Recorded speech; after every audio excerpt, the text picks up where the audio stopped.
Amen. Praise the Lord.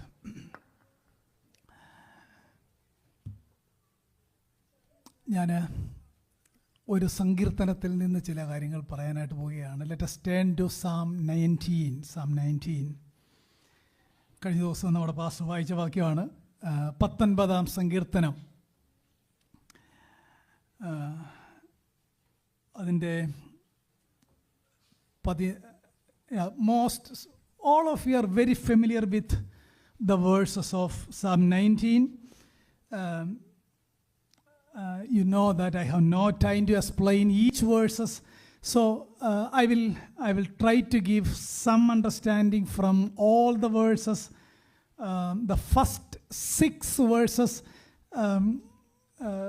God is revealing Himself through the creation, and verse 7, 8 and 9, God is revealing Himself through the inspired word, and verses 10 to 14 is the result, what should the value and the result, how we should respond to the scripture. That is all about this. ഞാൻ ശാന്തമായിട്ട് പറയാം, എല്ലാവരും ശ്രദ്ധിച്ച് കേൾക്കണം. 12:7 ആകുമ്പോൾ ഞാൻ എൻ്റെ sermon നിർത്തുന്നതായിരിക്കും. 12:7 അതാണ് എൻ്റെ മനസ്സിലെ കണക്ക്. Okay. Psalm 19 is basically a condensed version of Psalm 119. നിങ്ങൾ എത്ര പേര് 119-ാം സങ്കീർത്തനം വായിച്ചിട്ടുണ്ടെന്ന് എനിക്കറിയില്ല. എല്ലാവരും വായിച്ചിട്ടുണ്ടാവും. 119-ാം സങ്കീർത്തനത്തിൻ്റെ കണ്ടൻസ്ഡ് വേർഷനാണ് വേഴ്സസ് 7, 8 and 9. ഈ 19-ാം സങ്കീർത്തനത്തിൻ്റെ 7, 8, 9 വാക്യം വായിച്ചാൽ 119-ാം സങ്കീർത്തനം is just like A commentary of versus 7, 8 and 9. അതാണ് ഇത് തമ്മിലുള്ള ഏറ്റവും പ്രധാനപ്പെട്ട ഒരു ബന്ധം എന്നുള്ളത്. Psalm 19 is talk about divine revelation. Is talk about divine revelation. The only way we could ever know God is if God revealed Himself to us. ദൈവത്തിന് ദൈവം തന്നെ നമുക്ക് വെളിപ്പെടുത്തി നൽകുന്നില്ല എങ്കിൽ we cannot understand God. Right? ഞാനിങ്ങനെ ഓർത്തായിരുന്നു, നമുക്ക് ഈ ടൈം ആൻഡ് സ്പേസിനെ കടന്ന് ഇറ്റേണിറ്റി പോയി ദൈവത്തെ പറ്റി പഠിക്കാൻ പറ്റുമോ? We cannot. We can't do that. We are bound by time and space, right? We are bound by the physical material universe. If God reveals about Himself, we can understand about Himself. Otherwise, our understanding is always vague. Correct? Psalm 19 is talking about His divine revelation, who He is and what is His word. The only way we can know the supernatural world, the only way we can know God who rules the supernatural world is if God breaks into our world and reveals Himself. And He has done that in 2 ways. First, through His creation, and second, through His word.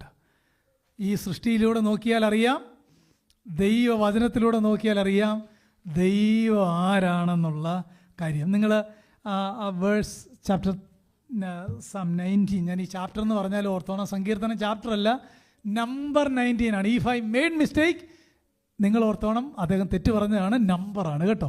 Okay, number 19. നമ്മൾ ആരെങ്കിലും സിയോൻ ഗീതാവലിക്കകത്തെ 50-ാമത്തെ അധ്യായം പാടാവെന്ന് പറയുമോ? പറയല്ല. Number, this is a song book.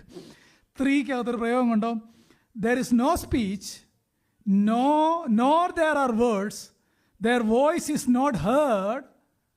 Meaning, the creation, through creation, God is preaching without any sound. The soundless sermon we can see through His creation. ഈ പ്രകൃതിയിലേക്ക് നോക്കുമ്പോൾ ഭാഷണമില്ല, വാക്കുകളില്ല, ശബ്ദം കേൾപ്പാനില്ല, പക്ഷെ ചന്ദ്രനുണ്ട്, സൂര്യനുണ്ട്, ടൈം കൃത്യമായിട്ട് മാറുന്നുണ്ട്, ആർക്കും കൺട്രോൾ ചെയ്യാൻ കഴിയുന്നില്ല. There is a brilliant, intelligent designer behind that. Everyone can understand. ഒരിക്കൽ എത്തീസ്റ്റ് പറഞ്ഞു, the theistic people are afraid of darkness. അതുകൊണ്ടാണ് അവരിങ്ങനെ ദൈവം എന്ന് പറയുന്നത്. അന്നേരം നമ്മുടെ ഒരു ടീച്ചർ പറഞ്ഞു, no no no, the atheist people are afraid of light.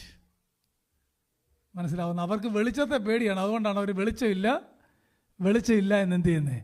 The first 6 verses, God is revealing himself without any words. I am here. The same passage we can see Romans chapter 1. What may be known about God is visible through his creation, so that man is without excuse. ഒരു മനുഷ്യനും ഒരു പ്രതിവാദവും പറയാനില്ലാതെ പ്രകൃതിയിലോട്ട് നോക്കിയാൽ ആര് rule ചെയ്യുന്നുണ്ട്? God is ruling. How else can you explain the creator? നമുക്ക് ഇതിൻ്റെ every effect, every reality must have a cause behind it. ഒന്നും ഈ ബിഗ് ബാങ് പോലെ എന്താ പറയുക, ഔട്ട് ഓഫ് നത്തിങ്, അങ്ങനെ പെട്ടെന്നൊരു ഭൂകമ്പത്തിൽ ഉണ്ടാകുകയല്ല. There is a cause and effect behind everything. അതാണ് സാമിസ്റ്റ് പറഞ്ഞു വരുന്നത്. There is a cause and every cause and every effect, every reality have a cause behind it. So the universe itself reveals something of God's nature.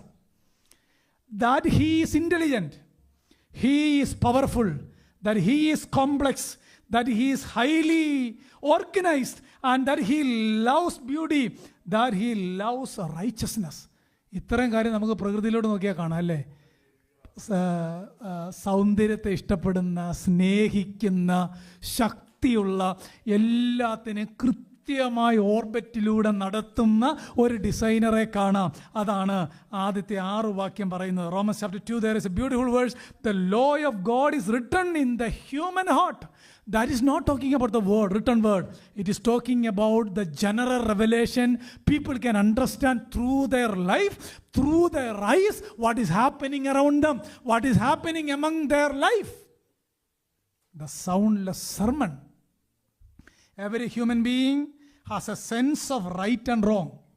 And that is God-given reflection of being created in his image.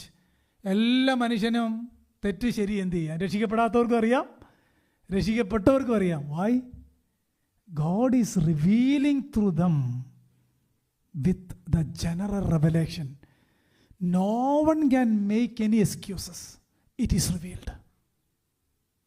നമുക്ക് ജീസസിനെ അറിയത്തില്ലെങ്കിൽ പോലും ഈ പ്രകൃതി കണ്ടാൽ someone is guiding, someone is ruling. There is an intelligent designer behind everything. Praise the Lord.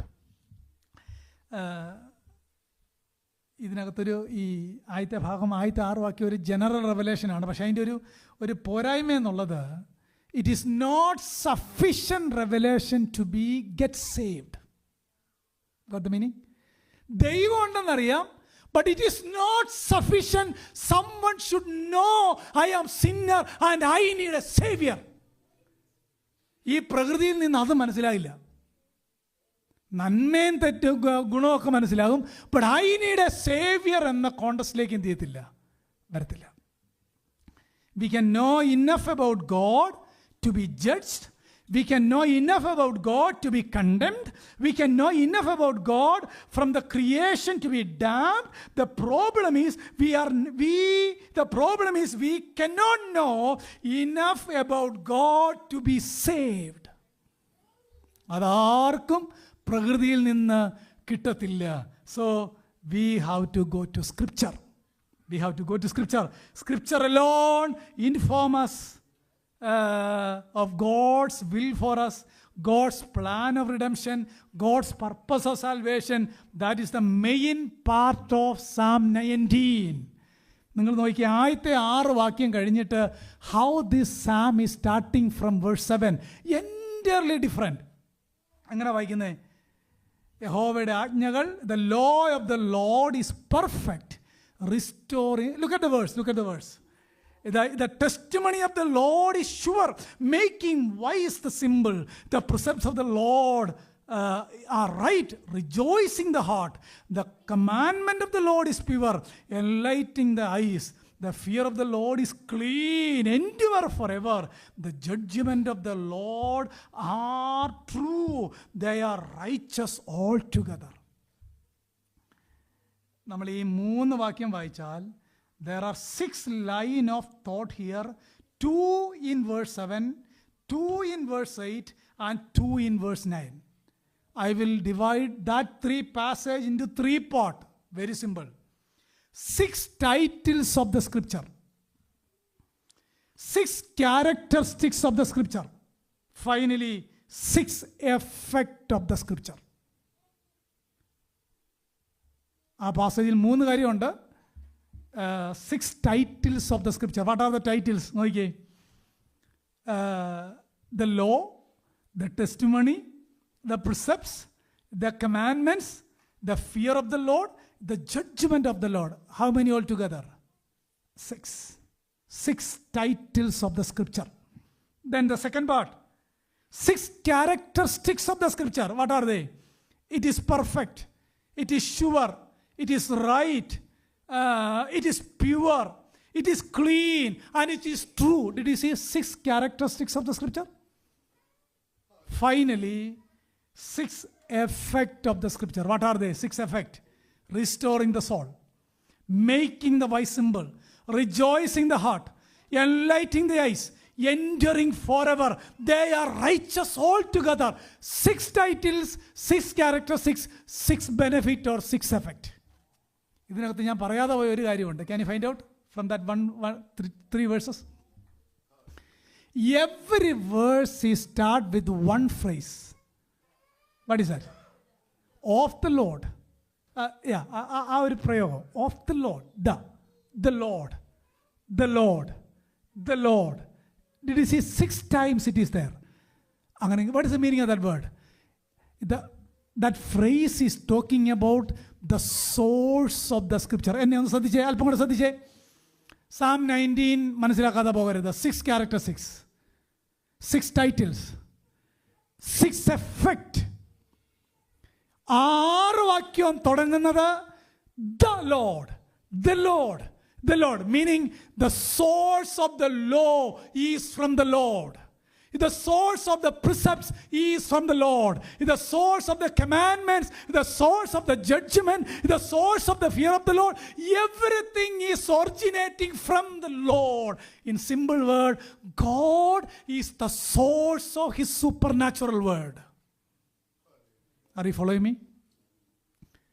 എത്ര beautiful ആയിട്ടാണ് ആ പാട്ട് എഴുതിയേക്കുന്നത് നോക്കിയേ. യഹോവയുടെ ന്യായപ്രമാണം, യഹോവ ഭക്തി. അങ്ങനെ നമ്മൾ താഴോട്ട് വായിച്ചാൽ അവൻ്റെ ആജ്ഞകൾ, യഹോവയുടെ വിധികൾ. അയ്യോ നോക്കി ഇതിൻ്റെ അർത്ഥം. ഇതിനെ ഏത് വാക്യമായിട്ട് കണക്ട് ചെയ്യാം? എങ്ങനെ കണക്ട് ചെയ്യാം? All scripture is breathe out. The scripture is breathe out from the very mouth of the Lord. ഞാനിതിനെ ഒന്ന് എക്സ്പ്ലെയിൻ ചെയ്യാം പെട്ടെന്ന്. Verse 7, first 6 verses very easy to understand. അവിടെ ഒരു കൂടാരം അടിച്ചെന്നൊക്കെ പറയുന്നത് that is talking about the light. Okay, I have no time to explain. First 6 verse is very simple to understand, but that 6 verse is not sufficient to know who is Jesus Christ. The rest of the verses will help us to understand we need a savior, we need a redemption, we need a fellowship with one living God. നമുക്ക് 7ാമത്തെ വാക്യത്തെ ഒന്ന് explain ചെയ്ത് പെട്ടെന്ന് പോകാം. 7ാമത്തെ വാക്യം ഒന്ന് നോക്കിയേ. യഹോവയുടെ ന്യായപ്രമാണം തികവുള്ളത്, അത് പ്രാണനെ. 3 things. The law is perfect. The effect is, the impact is restore the soul. What is the meaning of the law? The law often refers to the entire Bible. യഹോവയുടെ ന്യായപ്രമാണം എന്ന് വായിക്കുമ്പോൾ ഓർത്തോണം, it is talking about the entire Bible. ദാവീദ് എഴുതുമ്പം നമുക്ക് എല്ലാവർക്കും അറിയാം 66 ദിവസം കംപ്ലീറ്റ് അല്ല. But when we read the New Testament context, the law of the Lord is talking about the 66 inspired book in the Bible. The law of the Lord, all scripture. അതല്ലേ Paul പറയുന്നത്. all scripture, എല്ലാ തിരുവെഴുത്തും അതേ കാര്യമാണ് psalmist പറയുന്നത്. The law of the Lord, അതിൻ്റെ characteristics കണ്ടോ? It is perfect, meaning unblemished, without defect, whole, blameless, with integrity, complete, undefiled. ഞാൻ ചോദിക്കട്ടെ, ലോകത്തിൽ ഏതെങ്കിലും കാര്യത്തിന് വിത്തൗട്ട് ഡിഫക്റ്റ് എന്ന് പറയാൻ പറ്റുമോ? Undefiled. Can you say any example for undefiled? No. എനിക്കത് അൺഡിഫൈൽഡ് ആയിരിക്കും, പക്ഷേ എൻ്റെ വൈഫിന് അത് അൺഡിഫൈൽഡ് ആകത്തില്ല, right? But the law of the Lord is perfect, meaning it is absolutely perfect, undefiled, all, blameless, there is no error in it. യഹോവയുടെ ന്യായപ്രമാണം തികവുള്ളത്. അങ്ങനെയാണോ? Do you consider scripture in such a way in your life? Look at me everyone. Do you consider scripture in that way? The law of the Lord is perfect. The next word is the impact of that word. What is the impact? Restore the soul. Only perfect law can restore the soul of the people. വേറെ ഒന്നിനും എന്ത് ചെയ്യാൻ പറ്റത്തില്ല. Scripture is perfect in its ability to revive and transform the human soul. എബ്രായ ലേഖനത്തിൽ നല്ല വാക്യല്ലേ? ദൈവത്തിൻ്റെ വചനം ഇരുവായ്ത്തലയുള്ള restore the soul, revive the soul, enlighten the soul. Did you understand the first meaning of the first line of that psalm? The law is perfect. The impact is restore my soul. ഒരാമേൻ പറയാവോ? അതോ ഞാൻ ഈ പുസ്തകത്തിന് വെളിയിൽ എന്തെങ്കിലും പറയണോ?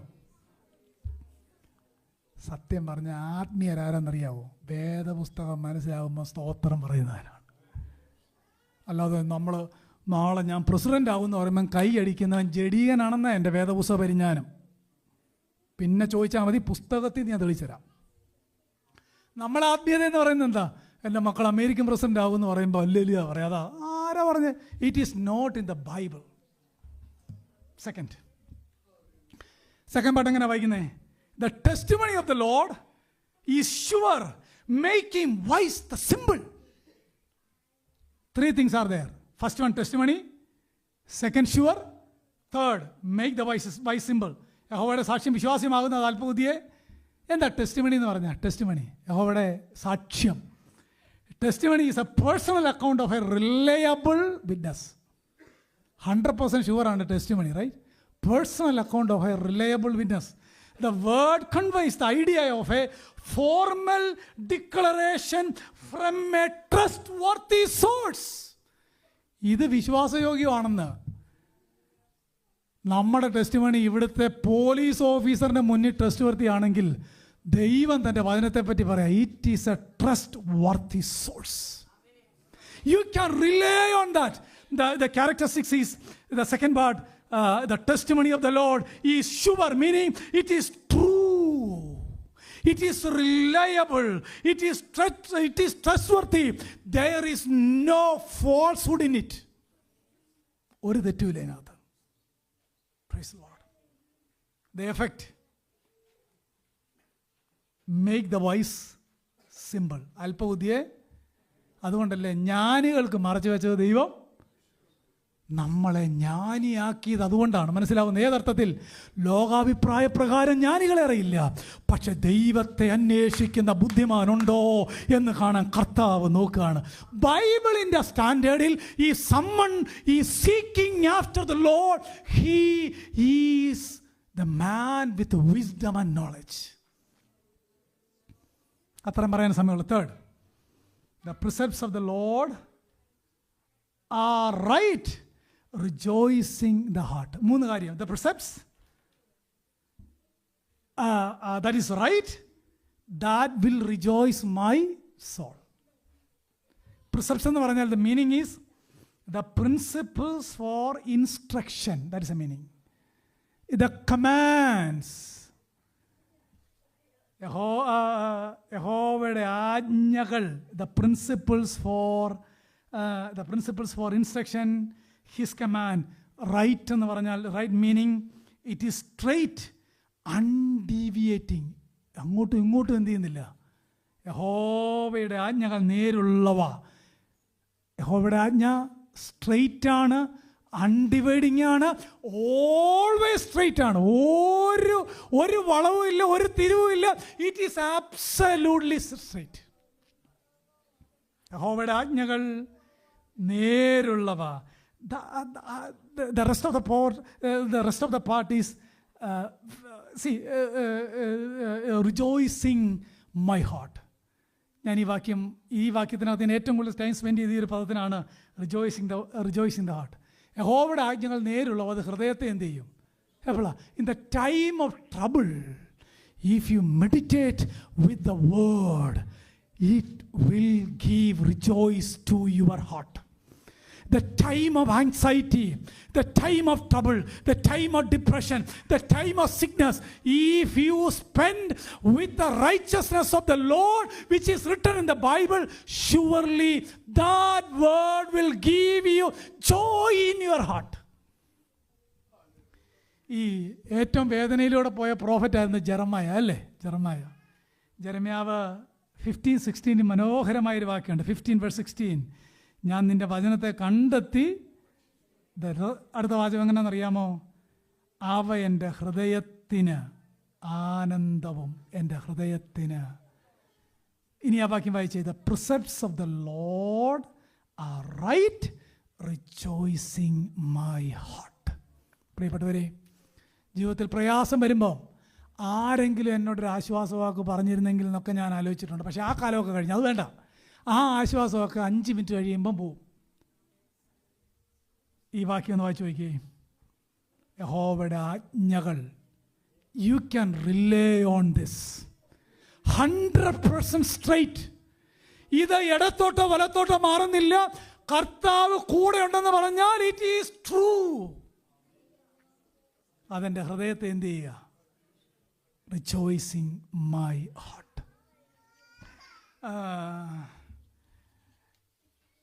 എട്ടിൻ്റെ second part. The commandment of the Lord is pure, enlightening the eyes. 3 things. The commandment of the Lord, it is pure and enlightening the eyes. യഹോവയുടെ കൽപ്പന നിർമ്മലമായത്, അത് കണ്ണുകളെ പ്രകാശിപ്പിക്കുന്നു. The command, ദൈവവചനത്തെ ദൈവം തന്നെ വിളിച്ചേക്കുകയാണ്. It is a command of the Lord. The command of the Lord. This book of scripture is a book of command. It is not a book of recommendation or suggestions or option. His precepts are binding commandment from the sovereign king of the universe. ഈ വാക്യം, ഈ പുസ്തകം സർവശക്തൻ്റെ കൽപ്പനകളാണ്. ഈ രാജ്യത്തിൻ്റെ president tweet നമ്മൾ എന്ത് ഗൗരവമായിട്ടാണ് കേൾക്കുകയും വായിക്കുകയും ചെയ്യുന്നത്, അല്ലേ? The command of the Lord.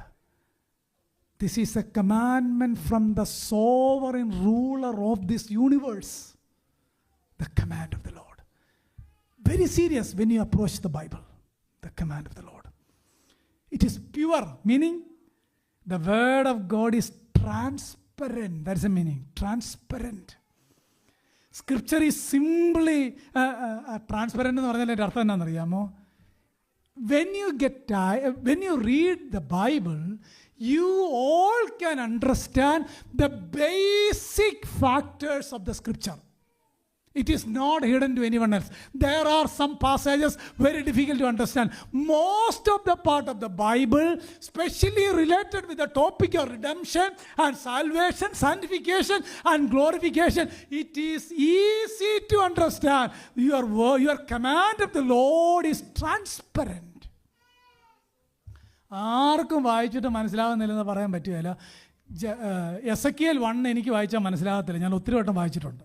നിങ്ങൾക്ക് ആർക്കെങ്കിലും മനസ്സിലാവുകയാണെങ്കിൽ എന്നോടത് പറയണം. ഡിഫിക്കൽട്ട്.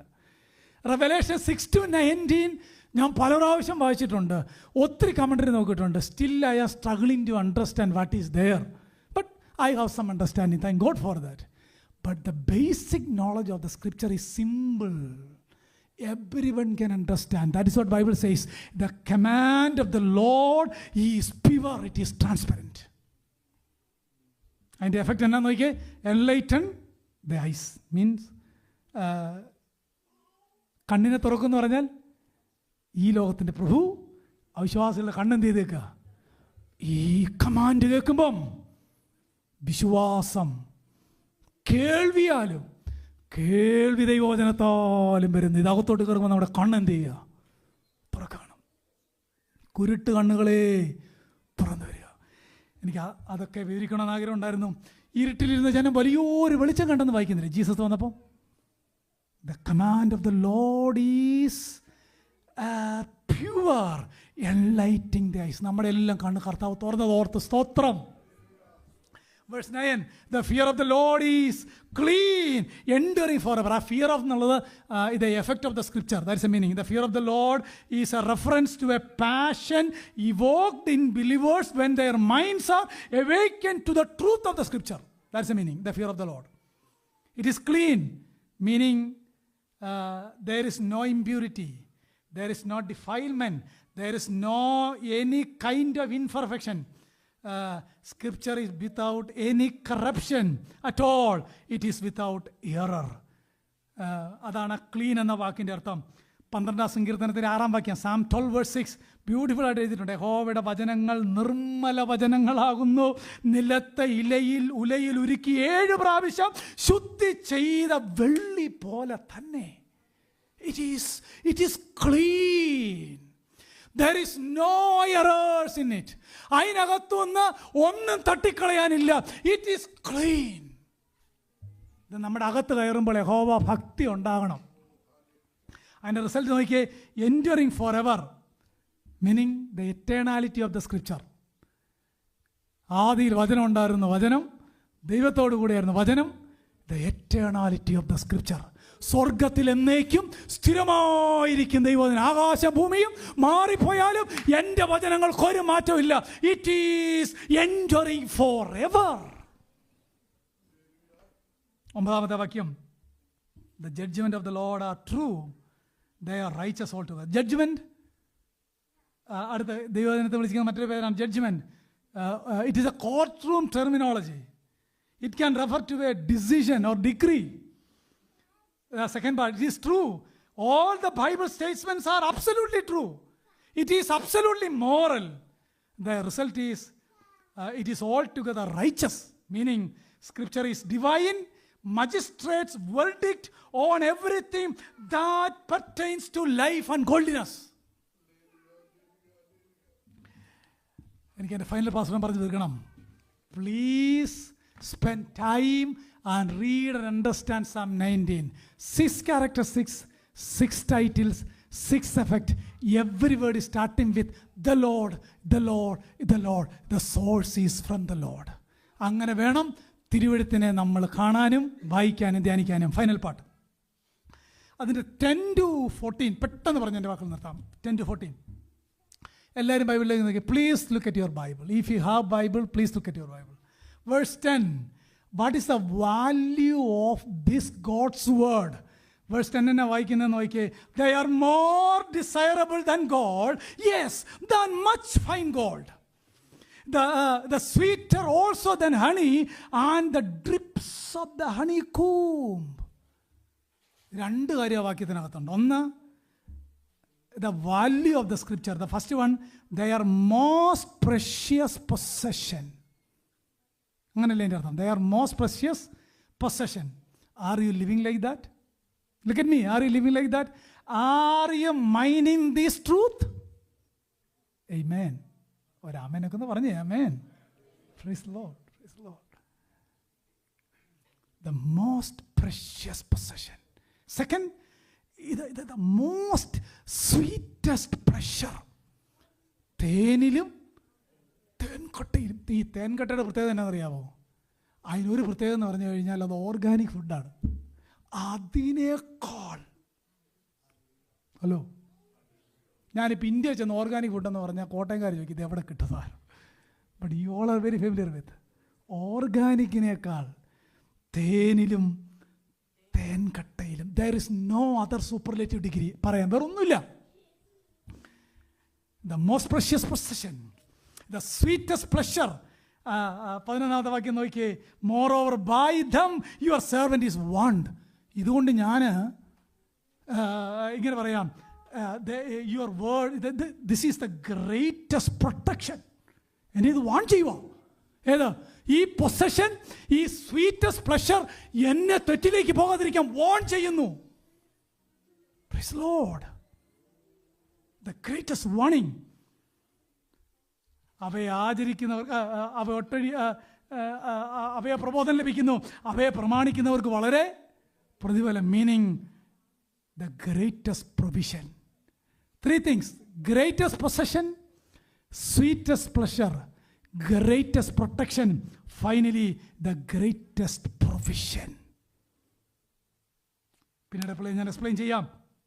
എന്നിട്ട് 12-13 വാക്യം. തൻ്റെ തെറ്റുകളെ ഗ്രഹിക്കുന്നവൻ, നിങ്ങൾ ആൻസർ പറയണം. തൻ്റെ തെറ്റുകളെ ഗ്രഹിക്കുന്നവൻ ആരാ? ഈ someone is spending time with Bible. If someone is meditating on the scripture, he can understand his fault.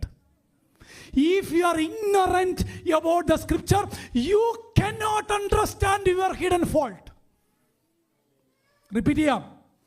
വചനവുമായി spend ചെയ്യുന്നവന് മാത്രമേ തെറ്റുകളെ ഗ്രഹിക്കാൻ കഴിയത്തുള്ളൂ. വചനം അറിയാൻ മേലാത്തവന് അവൻ്റെ ഫോൾട്ട് അറിയാൻ ഒരു മാർഗവും ഇല്ല. Praise Lord. അവിടുത്തെ 3 പദം കണ്ടോ? His errors, presumptuous sin, and the last line of verse number 13, great transgression. Errors are sins of ignorance. Presumptuous sin are sin of deliberation. Great transgression is open rebellion. ഇത് 3 മനസ്സിലാകണമെങ്കിൽ എന്നാ ചെയ്യണം? Know your word. തൻ്റെ തെറ്റുകളെ ഗ്രഹിക്കുന്നവനാർ. അവിടെ സ്വമേധാപാപം എന്ന് പറഞ്ഞാൽ എന്നാന്നറിയാം? നമ്മൾ വായിച്ചു വിടും. സ്വഭാവം അറിഞ്ഞുകൊണ്ട് ചെയ്യുന്ന പാപം, വില്ലിങ്ങിൽ ചെയ്യുന്ന പാപം. അതുപോലും പാപമാണെന്ന് തോന്നുന്നില്ല. കാര്യം എന്നാണെന്നറിയാമോ? You are ignorant about the holy scripture. Law അറിയത്തില്ല, പ്രിസെപ്റ്റ്സ് അറിയത്തില്ല, ദൈവത്തിൻ്റെ കമാൻഡ് അറിയത്തില്ല, ഇത് ഹൃദയത്തെ പ്രകാശിപ്പിക്കാനെന്നറിയത്തില്ല. വാക്കുകൾ നിർത്തുന്നു. എങ്ങനെ തീരുന്നെന്ന് നോക്കിയേ. ലാസ്റ്റ് വാക്യം. എൻ്റെ പാറയും എൻ്റെ വീണ്ടെടുപ്പുകാരനുമായ എൻ്റെ വായിലെ വാക്കുകൾ എൻ്റെ ഹൃദയത്തിലെ ധ്യാനവും നിനക്ക്. The psalmist is borrowing this language from the Old Testament prophet Jeremiah, Old Testament prophet Joshua. Chapter 1 verse 8. We can see this same verse there. നിന്റെ വായിൽ നിന്ന് വചനം മാറിപ്പോകരുത്, നിന്റെ ധ്യാനത്തിൽ നിന്ന് മാറരുത്, നിനക്ക് നന്മയുണ്ടാകാൻ. He quoted that same verses here. എങ്ങനെ വായിക്കുന്നത്? Let the words of your mouth and the meditation of your heart to be acceptable in your sight. What would be acceptable words and acceptable meditations? That's the question. What would be acceptable words and acceptable meditations before God? Word and meditation from the book of the law. എൻ്റെ വാക്ക് ഹൃദയത്തിലെ ധ്യാനം എന്തായിരിക്കണം? The law of the Lord. എന്തുകൊണ്ട്? Because it is my purifier. ഈ 13-ാം വാക്യം, it is talking about my purification. It is my purifier. It is my possession. It is my pleasure. It is my protection. It is my greatest provision. Finally, the psalmist is surrendering his life with one word of prayer. എൻ്റെ പാറ, എൻ്റെ വീണ്ടെടുപ്പുകാരനുമായ യഹോവേ, you are my rock and my redemption.